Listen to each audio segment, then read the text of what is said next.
All right. So I know you guys out there are really into all the stuff happening in Nigeria. Yeah.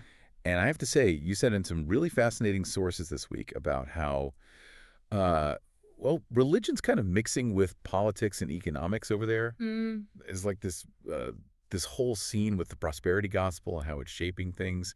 It's pretty wild. It's really something. Yeah, so we're gonna kind of deep dive into that today. Look at how these mega churches are wielding their influence, Right. the economic impact they're having, and then this whole new thing, how young Nigerians are kind of stepping in and changing the game. It's quite the dynamic situation. It really is. So to kick us off, maybe you can tell us a bit about this prosperity gospel idea Sure. for those of us who haven't spent Sunday morning in a Nigerian megachurch. What what's the core of this thing? Well, it's this belief system where strong faith is directly linked to material wealth and success. So basically, believe and you shall receive Yeah. a Mercedes Benz. You could say that. Yeah. And it's really taken root in Nigeria, especially in urban areas where, economic opportunity can feel really out of reach for so many people. Right, right. I can see how that message would really resonate. Yeah. But how does this tie into politics? Well, you've got these savvy politicians, right? They've recognized the power of this movement, and they're building these relationships with these influential pastors. Mm, It's almost like strategic alliances. They right. tap into these huge networks of religious support, and in turn, they get to craft policies that appeal to these religious communities. I was reading in one of the sources about this one pastor who actually influenced an education policy. Oh yeah, that was a big one. That was pretty Yeah. crazy. Yeah. Can you refresh our memory about that? Yeah, so there is this prominent pastor who came out and publicly endorsed a specific educational policy. And you Yeah. know what? It ended up being implemented with almost no opposition.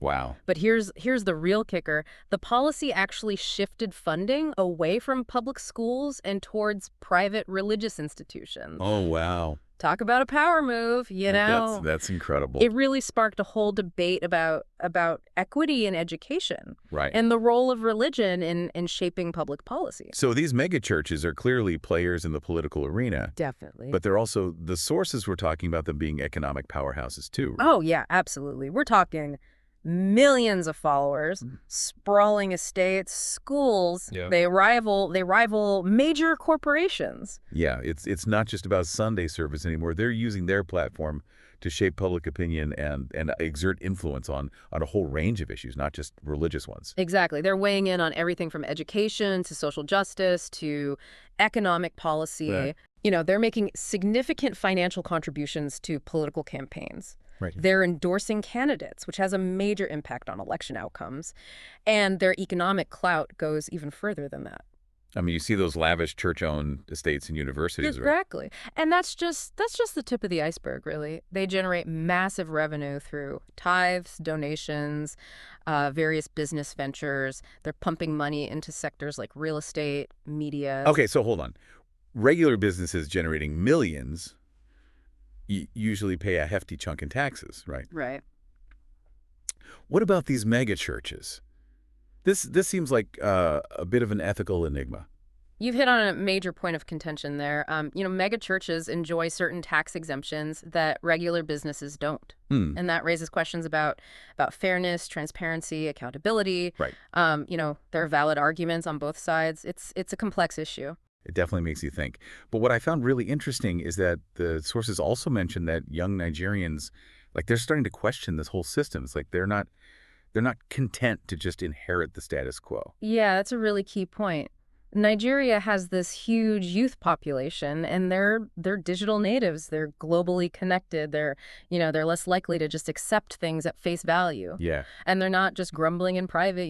They're organizing these online forums. They're scrutinizing church finances through social media. Mm. They're even forming their own politically active groups. So they're shaking things up a bit. They are, potentially, yes. They're demanding transparency and accountability from both religious and political leaders. They want a different approach, one that reflects their values and aspirations. This has been really eye-opening. I mean, we've seen how the prosperity gospel has become a political force, how these mega churches are wielding their influence in both the political and economic spheres, and then how these young Nigerians are really kind of pushing for change. Right. It's fascinating. Yeah, and it all leads to a bigger question, I think.